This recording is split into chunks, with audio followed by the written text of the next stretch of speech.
Kun raadiyoo sagalee walabummaa Oromiyaati. Raadiyoon sagalee walabummaa Oromiyaa akeeka qabsoo kan saba Oromoo bilisaaf biyya Oromoo walab sirna dimokiraasii faqaan bulu deebisanii gadi dhaabuuf godhamu deeggara. Akeeka qabsoo kanaaf gallisuufis hojjeta. Birmadummaan Oromoo dafqa dhiigaaf lafee ilmaan Oromoon dhugooma jedhee amana. Dhaggeeffattoota isaas wareegama qaalii kanaaf kakaasuuf carraaqa. Kun raadiyoo sagalee walabummaa Oromiyaati.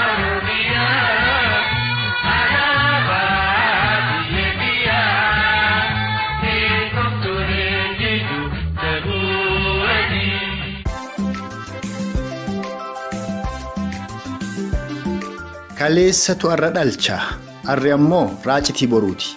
Seenaa qabsoo jireenya nama dhuunfaa tokkoo keessattis haa ta'u seenaa qabsoo bilisummaa saba tokkoo keessatti laafinni arraa kuusaa kaleessaati.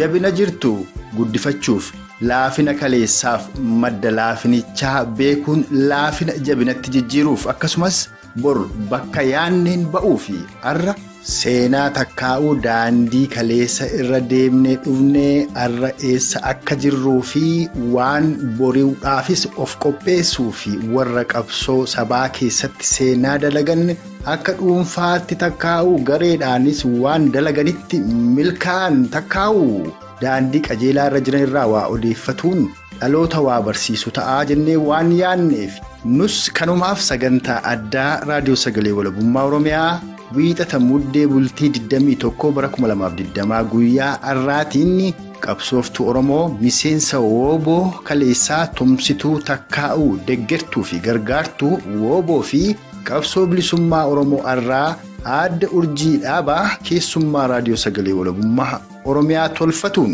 adeemsuma qabsoon bilisummaa Oromoo keessa kutee arraan ba'eef arra keessa jiru akkasumas qabsoo saba Oromoo galma akeekameen baasuu fi ga'een hawwaniif shamarran takkaa'uu qarreelee Oromoo kan akkam qabxii jedhuu fi kan biroo kaasuun marii qabsooftuu gameettii Oromoodhaa jaallu urjii dhaabaa waliin tolfanne qabannee dhiyaanneetii jirra. Nagaas hin daganne hordoftootaaf dhaggeeffattoota raadiyoo sagalee walabummaa Oromiyaa jaallatamoo fafayyaayuu kan sayyoo ifateef keessummaa raadiyoo sagalee walabummaa Oromiyaa arraan tanaa kamariisi ana xiiqii dhugaasaati. Anis anaa dhufu saniin jechaatuman muuziqaa ce'umsaa kanaan gara marii keenyaatti tarkaanfannaa nu faana turaan ammas afeerraa keenya.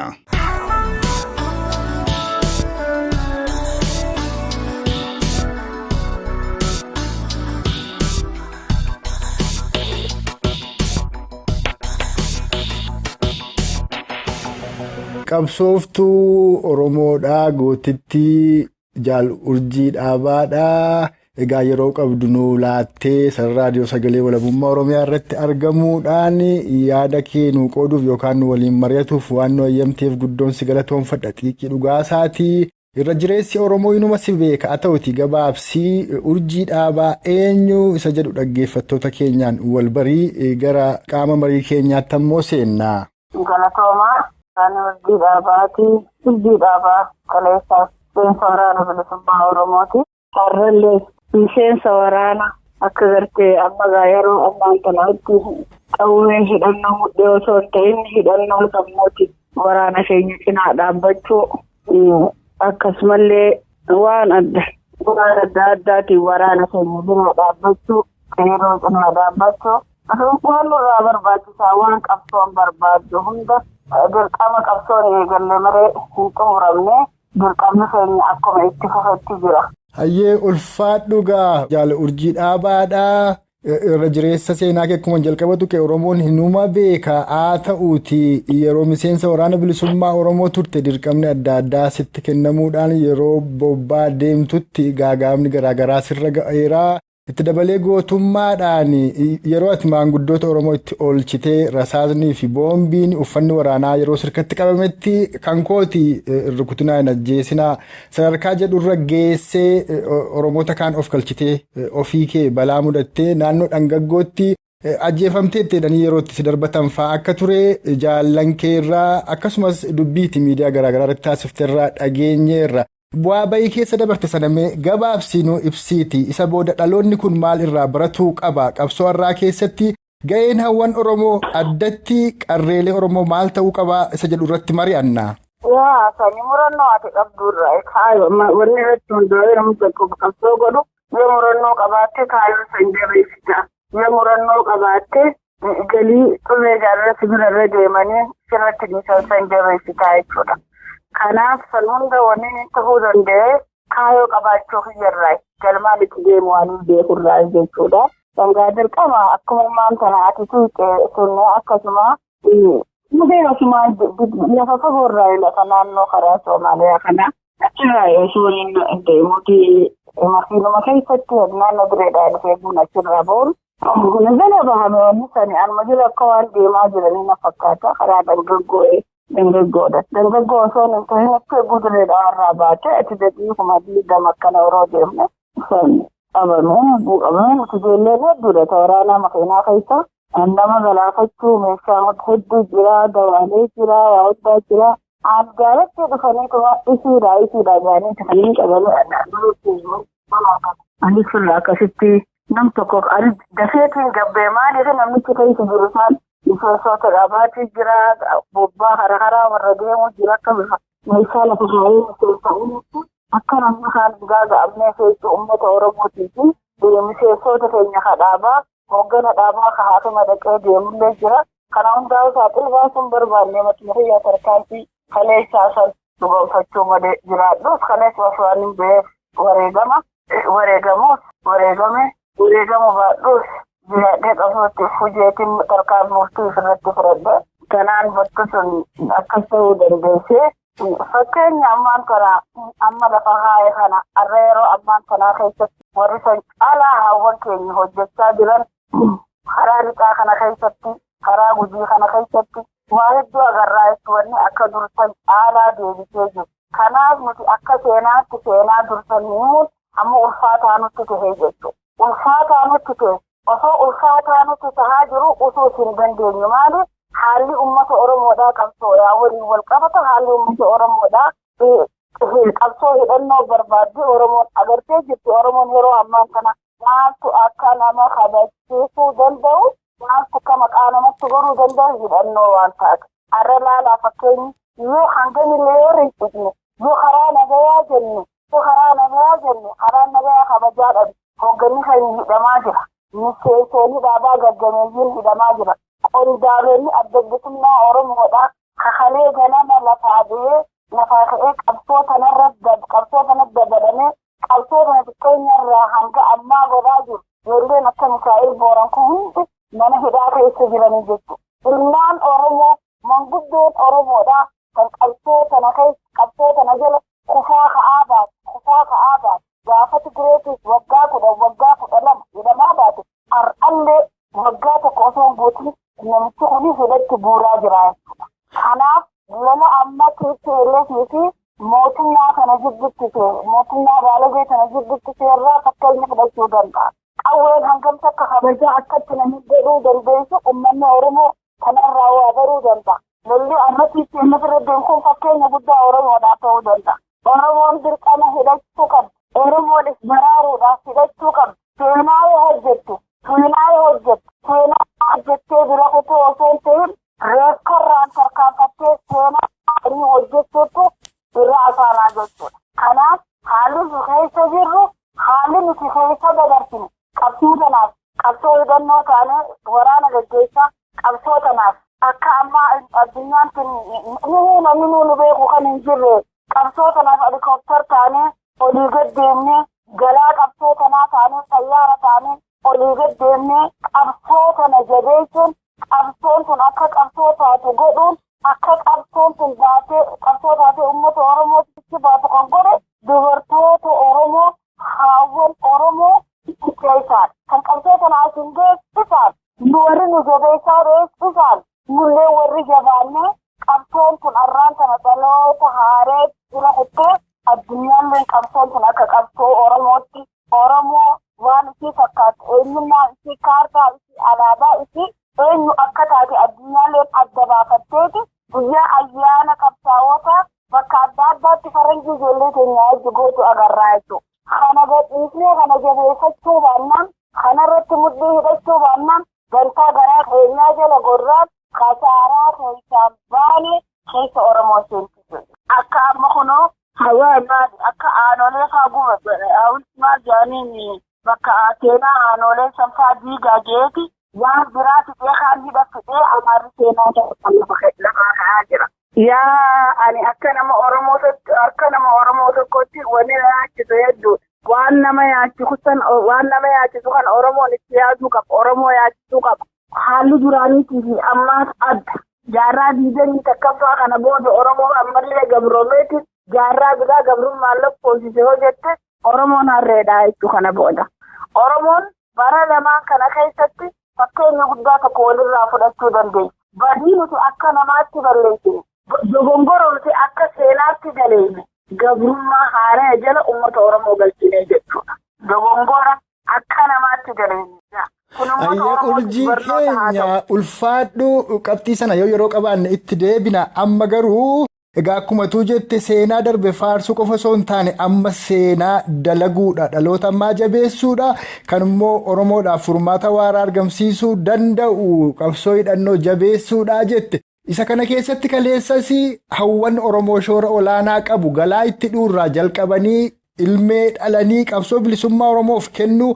Akkasumas akka kee kana qaamaan keessatti hirmaatanii miseensa waraana bilisummaa Oromoo ta'anii warri aarsaa kaffalanii darban arras aarsaa baasaa jiran itti miidhamanii immoo jiran akka kee kana hedduudhatu jira. Isa kanaaf Boris galma ga'iinsa qabsoo bilisummaa Oromoo fi ga'een hawwan Oromoo olaanaadha dhiira kan onnachiisee manaa baasu dhalee guddisee gootomsee kan qabsoo bobbaasu haadha. Isa kanaaf akka Oromoonni galma qabsoosaa ga'uuf rakkoon Oromoof Oromiyaa irra jirtu kun akka obbaatuuf silaa hawwan Oromoodhaan maal godhuu qabuu jettate akkaadha Oromootti akka qabsooftuu ganamaa miseensa waraana bilisummaa Oromoo woobootti maal dhaamta hawwanii fi qarreelee Oromoo maraafi. Tokkoffaa hawwan Oromoodha.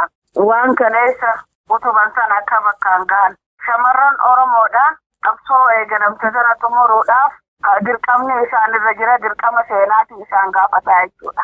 Dirqama seenaa yeroo hin ga'u dirqama afaaniin haasofnee bira qunnuu miti. Dirqamni ammaan tanaa shamarran keenya keessattuu kanneen biyya keessa jiran harkirra caalaan waan adda addaarraa qooda fudhachaa jira. Amma kaniin natti dhiyaatu kanneen ala kanaati jechuudha. Akka shamarran keenya kan biyya keessa jiru dargaggoon biyya keessa jirtu qeeroon biyya keessa jirtu qarreen biyya keessa jirtu. Falli tokkittiin isiin qabdu akka fala tokko taatetti galchee dirqama isiin irra jiru akka sabaatti geessee dirqama san bahuudhaaf warri ala jiru dirqamni tokkoffaan akka qabeenyaan qabsoo deemtu sana bira dhaabbatan dubartoonni keenya kan mana jiru kan ala jiru kan barate kan hin baratin namuu dirqama waliin qabaa jechuudha. Qooda waliinis qaba beekaa fi wallaalillee qooda waliin qaba. Kana waan taateef.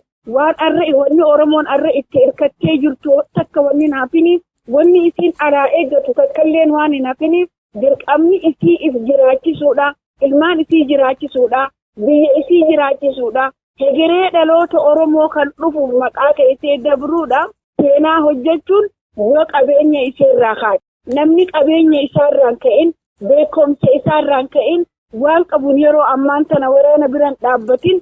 Dirqama bakka waraanni itti xiqqaalee dirqama waraanaan hin jabeessin kana booda Oromoon wanni walirraa eeguutu akka hin jiru. Dirqama namuu dirqama mataa isaa fudhatee yoo sossoo'een alatti. Wanni alaa eegu abaluu hiyyaan hin jirtu addunyaa tanaan na bira dhaabbatee na gargaara hin jenne qabseen hidhannoodha. Kan bilisummaa Oromootiin bulfamtu durii. Qabsoo isirratti hirkannootiin as geesse jechuudha. Qabsoo oolchaa ijoolleetiin qabsoota barkaa kana geesse jechuudha. Gaafa harkatanii fi gaafa dhaban gaafa bishaan jiru haroo miqinaa jirtu dhuguu dadhabnuu jira diinarra diinaa keessaa jiru nama keenyaas hin saaxilu jechuudha. Arraba akkasan hin jiru abbaan qabsoo godhuu barbaade isirraa ka'ee qabsoo tana jabeessuu danda'a. Oromoon arra bootachitti kana qofate isuu baasuu dandeessu. Warri qabsoo karaa nagayaallee akkasumatti dirqama isaanii fudhatanii. Ibidda jala dhaabbatanii boolla qabrii banaarra dhaabbachaa jiranii jechuudha. Qabsoo karaa nagaa balleessuudhaaf sirriirra maayyiidhaa kan ammoo hojjetamaa jiru. garuu ABO'n adda bilisummaa Oromoo hin badu. Addi bilisummaa Oromoo dhiigaa lafee uummata Oromooti jechuudha. Qabsoon ni qabbanooti. Qabsoon ni laaffata. Addi bilisummaa Oromoo hin dhabamu. Laaffanne agarree ni dhabaman nuyi ja'anii agarree ibiddi tokko yeroo dhaame qaanqee nafte aarteeti sadarkaa ati hin beekne irra geessii jechuudha. Kanaaf akkana fakkaatutti wanni yeroo ammaan sanaa nurraa barbaachisaa dubartoota keenyarraas barbaachisaa haawwan keenyarraas barbaachisaa karaa qabsoo hidhannooti jechuudha. Ani wanni niin dhaamu qabsoo hidhannooti. Wanni uummata Oromootiif furmaata jee duuba deebi'ee ilaalu tokko hin jiru jechuudha. Waan isaan barbaadan ijoolleen qabee barbaadu, uffata barbaadu, nyaata barbaadu, qabsoo furgaatuuti jechuudha. Humna furgaatuuti mooraan itti akeekuu danda'anii jira. Oromiyaa keessaa kutaa kanatti akeekuu hin danda'an. Bakka dirqamni qabsoo nama dhaabeeti qabsaawwan qabsoo godhaa jechuudha. Nutis dirqama nuuf fakkaatu, dirqama nurra jiru, dirqama keenya beeknee bakka jirru dubartii Oromoodhaa kan keessattuu addunyaa alaa kana keessa fakkaatu biyya alaa kana keessa jiru. Akka iftaatee qabsoo hidhannoo sana cinaa dhaabbattu. Ani iyyannaa fi akka dubartii addatti iyyannaa fi kana booda wanni walirra eegan takka hin jiru. Oromoon kutaa tokkoo dhabamtee kutaa tokkoo rahaa godhee taa'uu hin danda'u. Hanga saba Oromooti hedduu.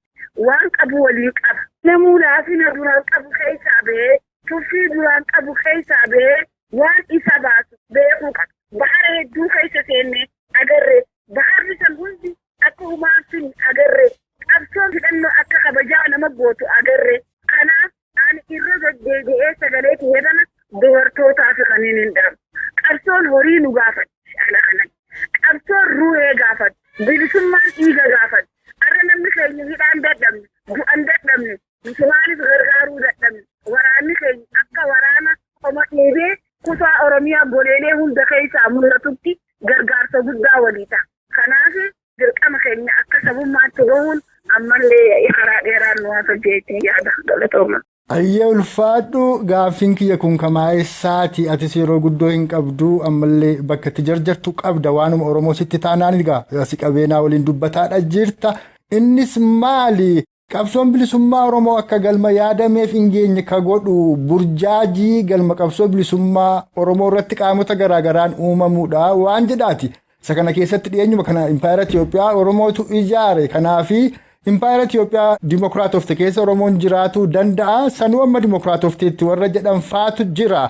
Haa ta'uti akkuma siif jaallan kee kaleessaadhaa mana hidhaa keessatti gochaa amaa ilma namaa irratti raawwataa turanii fi dirree irratti Oromoo 10,20,100 obbaasaa turan arras Impaayera Itiyoophiyaa keessatti Oromoon akkasuma obbaafamaa jira. Yeroo kun ta'aa jirutti Impaayera Itiyoophiyaa immoo Dimookiraatawuu bakka hin dandeenyetti sababi isaas addunyaa irraa Impaayera Dimookiraatoftee hin beektu.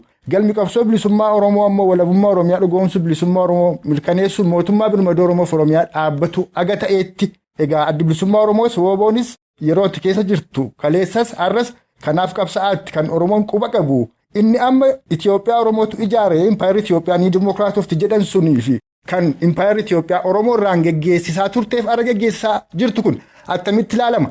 Galma qabsoo bilisummaa Oromoo silaa Oromoon attamitti beeke sanaaf immoo aarsaa barbaachisu baasuu qabaasa jedhu irratti cuunfaa yaada kennuu kenni dhaamsa afes yoo qabaatte dhaammadhu hangaba kun asuma irratti xumuraa. Dhugaadha Itoophiyaan Impaayera jennee uumama isheerraa Impaayera uummata Oromootiif ammoo Impaayeratti guddaadha jechuudha.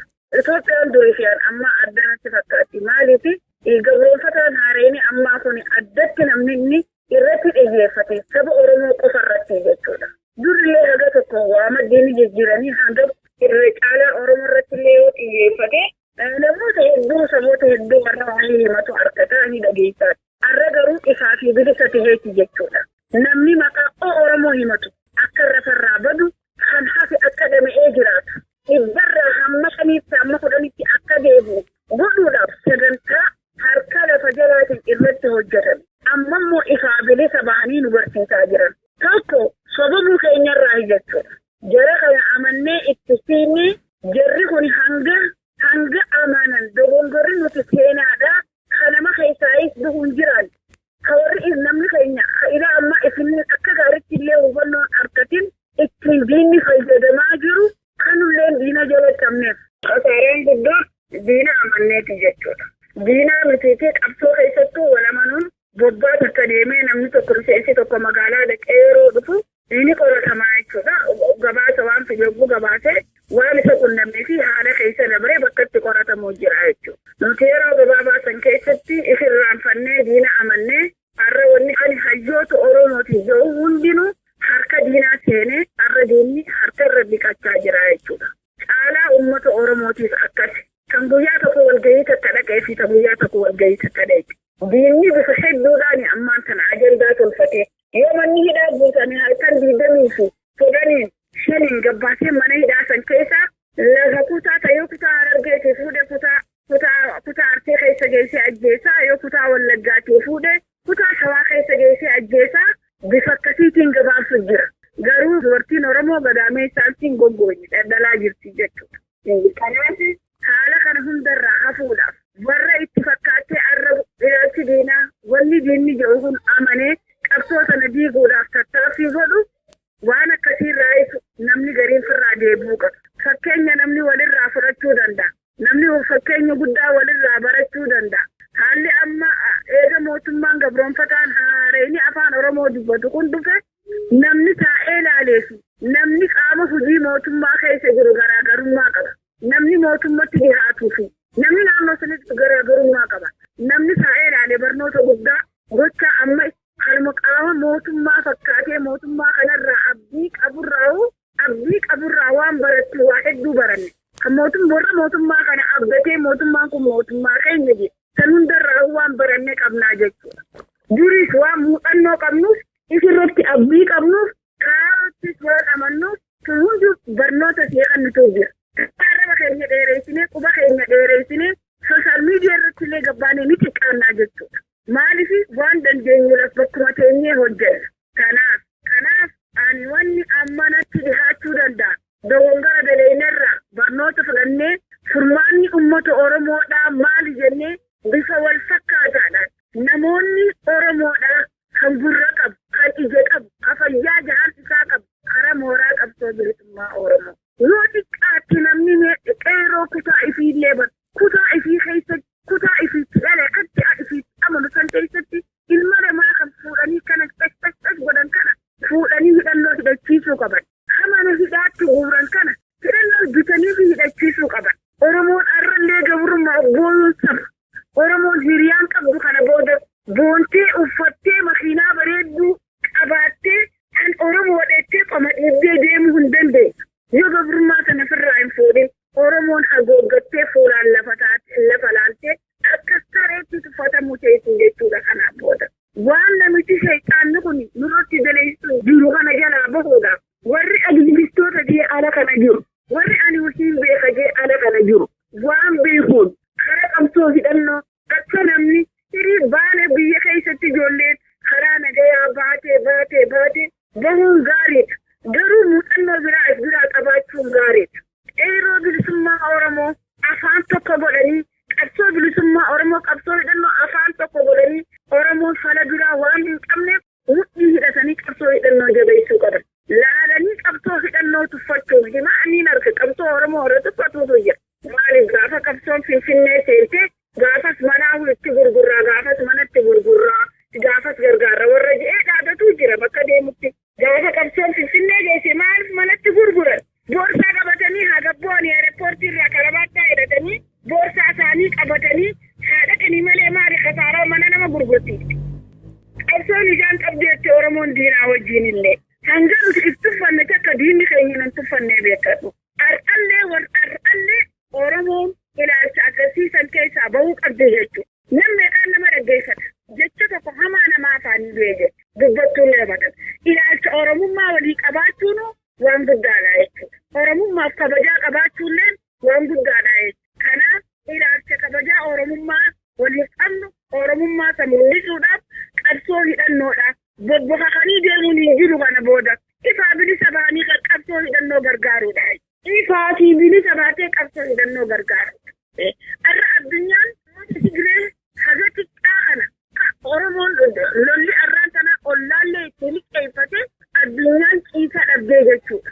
Osoo nuti akka heddummina keenyaatiin waraana keenya kana Oromiyaa keessaa qeeroo bakka hallee dhumaa jirtu jirtu sana waliigallee hidhachiifne har'a addunyaan halkanii guyyaa miidiyaan addunyaa Oromoo irraa dubbataa jechuudha. Nuutu bakka kan bulle ala kana bulle baraba keessa baane bulle wanni nuti finne ni jirtu. Wanni sagalee akka amma argamaa jirtu sana sagalee keenya xiqqoon addunyaan guyyaa meeqa Amnesty International tummee ilaalame warri mirga nama dhala namaa eeguu jabeenya keetii wajjin deemaa jira. Humna keetii wajjin deemaa jechuudha. Kanaaf Oromoon aylii hortee sammuu isii Oromummaa san deeffattee haala xixiqqaa saqacaana nama gidduu jiru kan waan xixiqqoo garteen itti quba walitti laatu kana jalaa baanee akka namaatti taane qabsoo hidhannoo sana fi qabaafne hegeree ilmaan Oromoodhaa kan biyya keessaa akka Oromoon ollaa isii wajji mataa ol qabattee deemtu akka Oromoon biyya isii keessatti mataa ol qabattee deemtu saba kana saba godhuudhaaf Oromoon dirqama isiirra jiru qabsoo waraana bilisummaa Oromoodhaa gargaaruudha. Waraana bilisummaa Oromoodhaa. Keessattuu bakka amma waraanni ittiin jabaatee ittiin muuxannoo horachaa deemaa jiru kanatti waa hedduutu irraa eegama. Ani warri hubannoo keenya qabus ni jira warri waa hedduu waliin hojjechaa jirru kutaalee biyya alaa naannoo USA sun jiraadha hedduu quba qabna. Kan hogguun jiru kabajaa dhabnee fi tuute warra qabsoo karaa nagayaatiin gaggeessu. Kabajaa guddoo qabnaaf garuu kan hunda diinni balleessuudhaaf tattaaffii godhaa jira. Kana hundaafuu wanni ammaaf nuti nu baasa jennee itti amanne qabsoo hidhannooti. Qabsoo hidhannoo san bakkaan gahuudhaaf dirqama keenya akkan sabummaa kan nurra jiru akka waliigalaatti Oromoon jiraachuu fi badurraa wal dandamachiisuudhaaf qabsoo hidhannootti fuula deeffachuudha. Yoo rakkoo qabaanne rakkoo teenya akka aadaatti horu teenyee furachuu dandeenya. Osoo jaarsan jehin, osoo jaartin jehin, osoo xiqqan jehin, osoo guddan jehin, Oromoon kan ala jirus ol ka'ee wal bira dhaabbatee akkamitti qabsoo hidhannoo gargaaru furmaatatti barbaaduu dandeenya. Maaliif furmaata keenyaatu amma hirriba nu dhorke, keessa nu dhorke, hojii nu dhorke, haala waan uummata keenyaa dhaga'aa jiru. Laala kutaa walloo arra kutaa meeqaa gubachaa jira. Laala arra burraaju keessa ibidda deemaa jiru. Laala naannoo hunda kutaalee Oromiyaa keessatti bakkatti haajaa bahuu fadhan kan gubaa jiru qaama mootummaati. Jala ibiddi ollaatiin nama duraa qaanqeen lafa buuteetiin jireenya Oromoodhaa lubbuurraa hamma qabeenyaatti balleessuuf.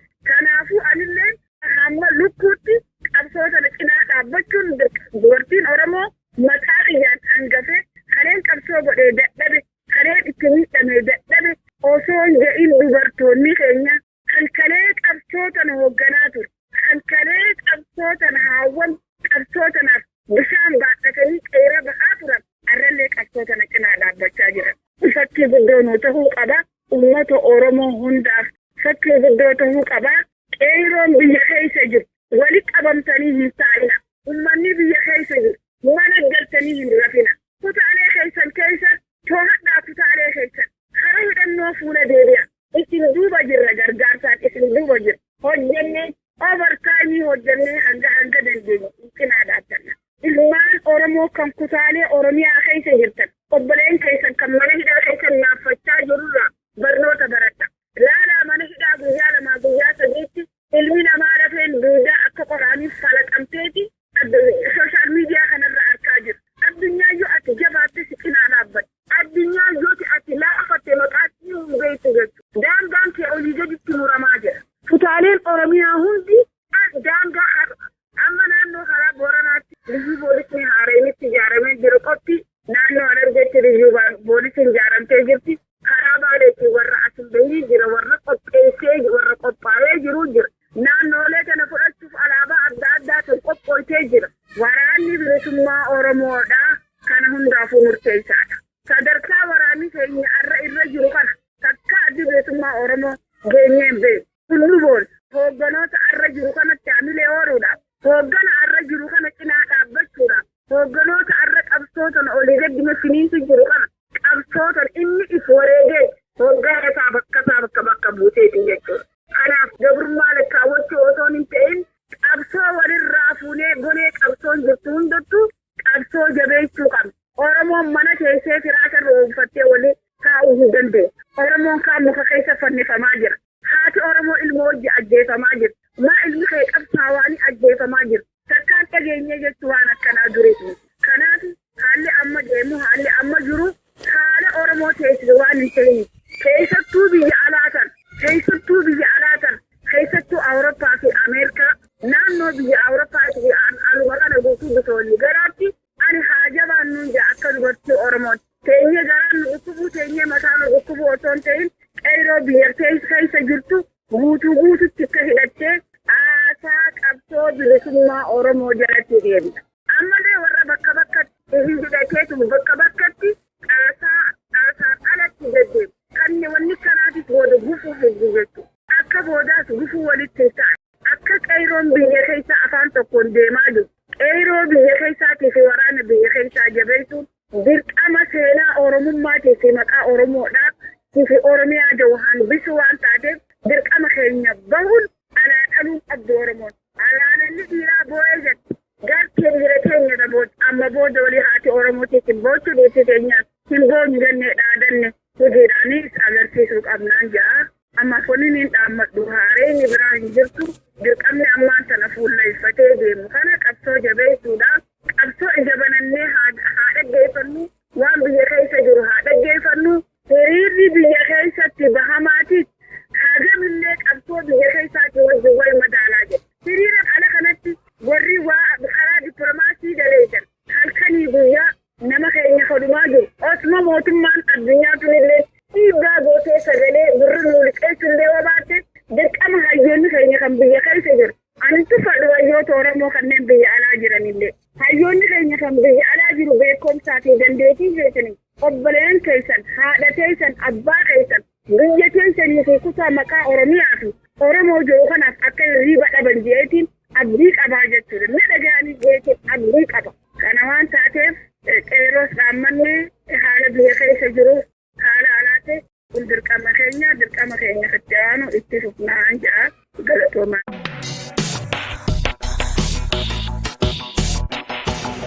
Gaaruma gaa hordoftootaaf dhaggeeffattoota raadiyoo sagalee walabummaa Oromiyaa jaallatamoo mariin qabsooftuu Oromoo gameettii miseensa waraana bilisummaa Oromoo wooboo kaleessaa deeggartuu gargaartuu akkasumas tumsituu wooboo fi qabsoo bilisummaa Oromoo irraa haadha Oromtichaa Aadde Urjii Dhaabaa waliin tolfanne armarratti obba'eera.